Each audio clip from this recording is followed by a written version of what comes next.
throat all day, so I'm going to let my sister Yeah, Liz. She's Tired. Well, first I'd like to thank everybody for coming tonight, and I'd especially like to thank Liz and Bob for throwing an unbelievable party. Let's hear it.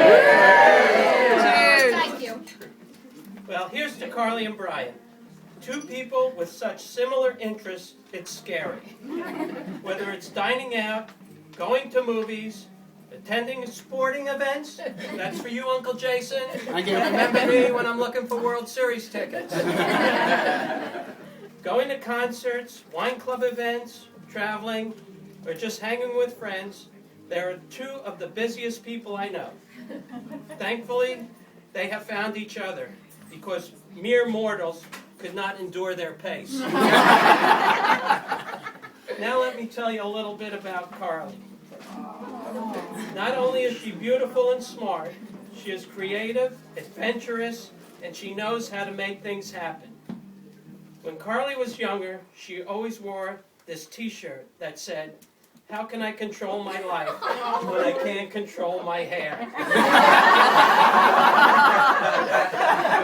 Well, she did a great job with the life part. The hair, you decide. Seriously, I love that hair. I had it many years ago. When we first met Brian, we liked him right away. Of course, being somewhat normal parents, we asked ourselves, could he be the one? He seemed nice enough, easy to get along with, and he was always up for anything. But most important, Carly seemed to really like him. We just had to give him one little test. So we somehow arranged for Carly to have an appendicitis. Just kidding, Carly. Not only did Brian survive Carly's emergency room performance,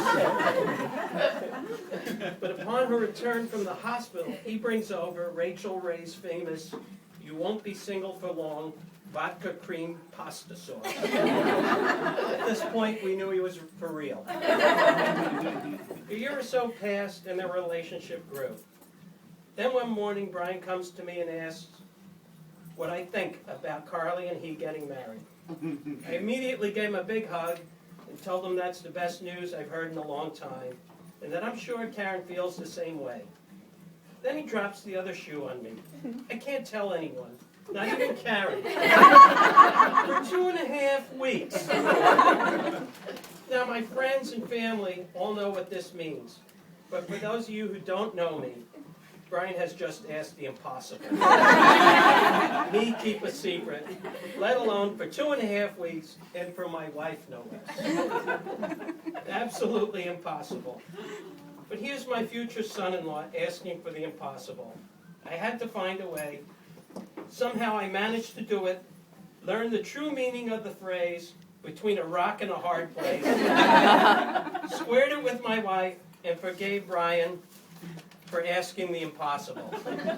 I have to add that during the 2.5 weeks, Karen asked me no less than 3 times, "Do you think Carly and Brian will get married?" Each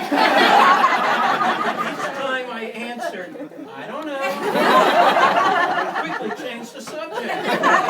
The whole time thinking, she's going to kill me when this comes out. But here we are. Karen and I are so thrilled to welcome Brian to our family. We couldn't have asked for a better son-in-law. So at this time, I'd like to toast to Carly and Brian, wishing them many years of love and happiness. We love you guys.